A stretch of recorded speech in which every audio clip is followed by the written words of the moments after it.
ये जो स्थान आप लोग देख रहे हो इसका नाम है सरयू नदी और यह अयोध्या धाम मंदिर से लगभग 1 किलोमीटर की दूरी पर है और भगवान श्री राम जी ने यहीं पर आकर जल और इसी कारण से इसे मोक्षदायिनी भी कहा जाता है। और यहाँ आने के बाद मुझे एक महात्मा संत जी मिले हैं और उनकी बात आप लोग एक बार ज़रूर सुनना। मन में इतना कुछ चल रहा था भाई, उनकी बात सुनने के बाद मन को थोड़ी बहुत नहीं बल्कि बहुत शांति मिली है। तो आप लोग भी इनकी बात जरूर सुनो।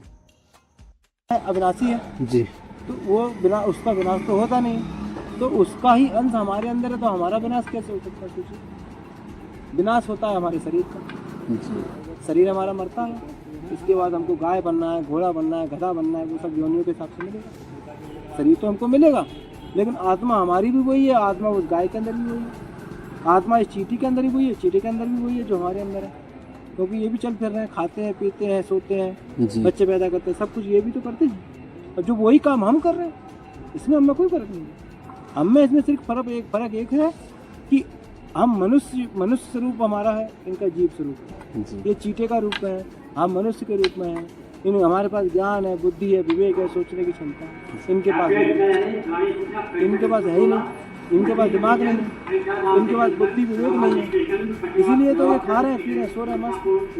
अब आप भी वही काम करेंगे, ये भी यही काम करेंगे, तो आप में इनमें कोई फर्क नहीं है। बताओ, देखिए वो बंदर है, दिन भर खाता है लूट पाट करके, और शाम को सो जाता है, सुबह उठता है, फिर खाता है, फिर सो जाता है, चाहे जहाँ हमें लेता है, चाहे जहाँ 6 महीने में 2 बार बच्चा पैदा करता है, कोई क्या नहीं।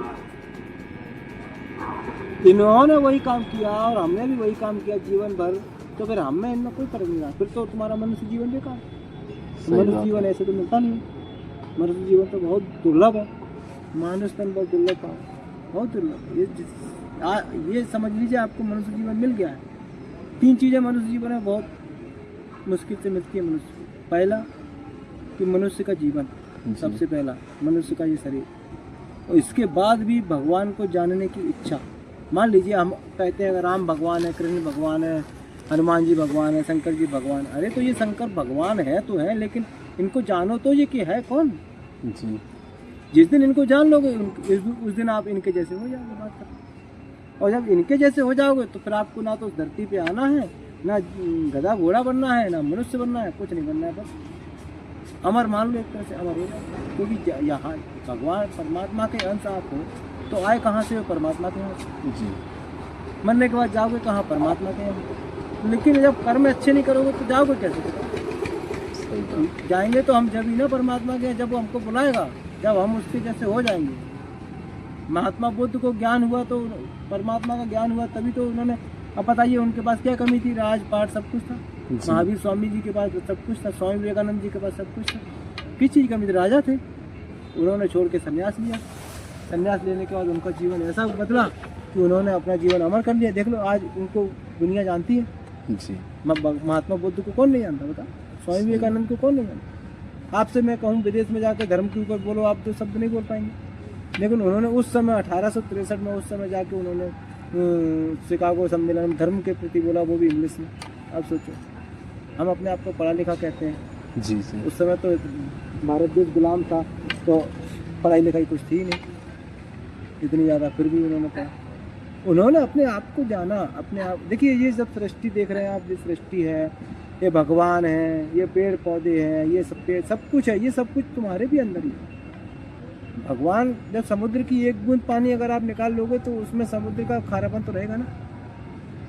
तो भगवान तो समुद्र है, और समुद्र में से उसने अपना एक बूंद तुमको दिया।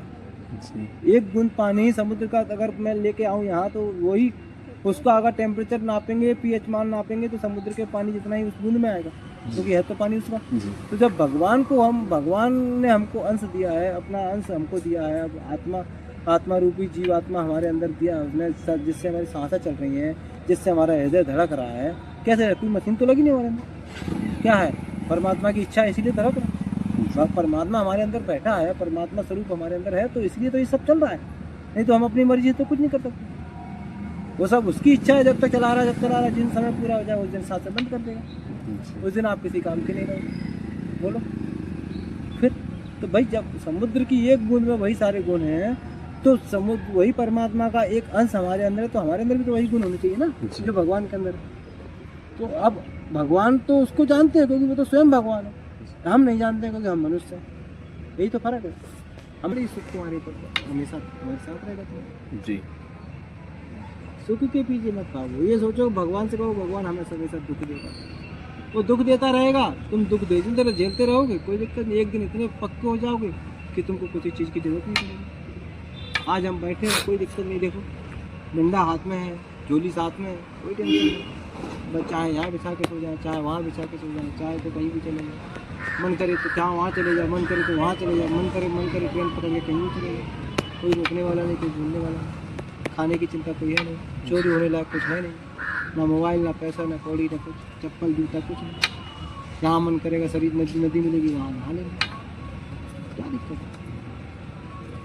तो हमने अपने आप को इसलिए इस लायक बनाया ना कि हमको हमारी इच्छा नहीं है कोई, मेरी कोई इच्छा नहीं है कि साहब मुझे समोसे जलेबी खाना है, कि मुझे साहब चाट पकौड़ी खाना है, क्योंकि मैं उसको खाने की इच्छा अगर जगाऊंगा अपने अंदर तो मुझे पैसा चाहिए, पैसे के लिए मैं किसके आगे हाथ फैलाऊंगा। जब पैसा नहीं रहेगा तो वो चीज़ें नहीं रहेगी। जी। जब इच्छा ही नहीं रहेगी कोई तुम्हारी, तो फिर इच्छा नहीं रहेगी, तो फिर जब इच्छाओं से रहित हो जाओगे तो फिर तुम्हारे लिए कोई चीज़ असंभव नहीं है, सब कुछ कर सकते हो। देखो सुखी रहना है तो एक ही चीज़ है बस, कि कोई तन दुखी, कोई मन दुखी, कोई धनविन रहत उदास, और थोड़े थोड़े सब दुखी और सुखी राम को दास। जो भगवान का दास बन जाता है, जो भगवान का भक्त बन जाता है, वो हमेशा सुखी रहता है, संतोषी परम सुखी। संतोष अपने अंदर होना चाहिए। जैसे मान लीजिए हमको 2 रोटी मिली, हमारे अंदर भूख है 6 रोटी, 2 रोटी मिली, कोई दिक्कत नहीं, 2 रोटी में संतोष, 2 रोटी में हम सुख हैं। वही तो चीज़ है, हम यही तो चाह रहे हैं, हम यही तो सोचते हैं कि 2 रोटी मिले, नहीं भी मिले, कहीं मिले ना मिले, खाना मिले कोई दिक्कत नहीं है, नहाना मिले कोई दिक्कत नहीं है, भगवान का भजन। और भगवान का भजन हम करते रहते हैं, हमें क्या चिंता है भोजन पानी की, भाई वो अपने आप चिंता करेंगे। अभी तुम्हारे पिताजी ने तुमको साइकिल लेके दी, मोबाइल लेके दिया, ये सब करके दिया, तुमने कहा उनसे तभी तो दिया होगा कि मुझे ये चीज़ जरूरत है, तुमको तो कुछ नहीं करना पड़ा। फिर जब हम हमारा बाप ऊपर वाला जो बैठा है, परमात्मा हमारा बैठा है, हम उसका भजन कर रहे हैं, हम उसका चिंतन कर रहे हैं, तो वो सब जानता है कि इसको क्या चाहिए, हमको क्या चाहिए वो सब जानता है, क्योंकि बैठा तो हमारे अंदर ही है, जी। कहीं दूर तो है नहीं, हमारे अंदर बैठा है, हमारी सारी बातें सुन रहा है, हमारी सारी बातें जान रहा है। तो हमको क्या जरूरत है किसी को बताने की कि भाई तुम हमको खाना दे दो, कि हम यहाँ बैठे हैं, हम भगवान का भजन कर रहे हैं बस। अब उसको जब लगेगा यार ये कि भूखा है, तो वो किसी ना किसी ऐसे व्यक्ति को, किसी ऐसे महापुरुष को भेजेगा कि साथ में भोजन लेके भेजेगा, और वो आएगा हमको भोजन दे के चला जाएगा। ये महात्मा जी भोजन पा लीजिए बस, हमको कहाँ भटकना रहते हैं कि विश्वास उसके ऊपर है भाई, देगा और नहीं देना होगा, जिस दिन नहीं देगा उस दिन हम समझ लेंगे कि शायद हो सकता है उसकी इच्छा ऐसी रही हो कि आज हम भूखे रहें, कोई दिक्कत नहीं। आज उसकी इच्छा है भूखे रखने की, तो हमें कोई दिक्कत नहीं, हम भूखे रहेंगे जी।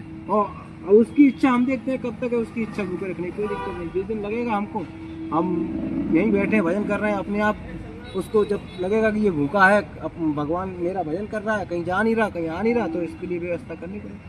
तो भजन तुम कहते ना पापा से, पापा मुझे कॉलेज की फीस भरना, तो पापा कहते ठीक है बेटा 2 दिन को मैं व्यवस्था करता हूँ, पैसे की व्यवस्था करता हूँ।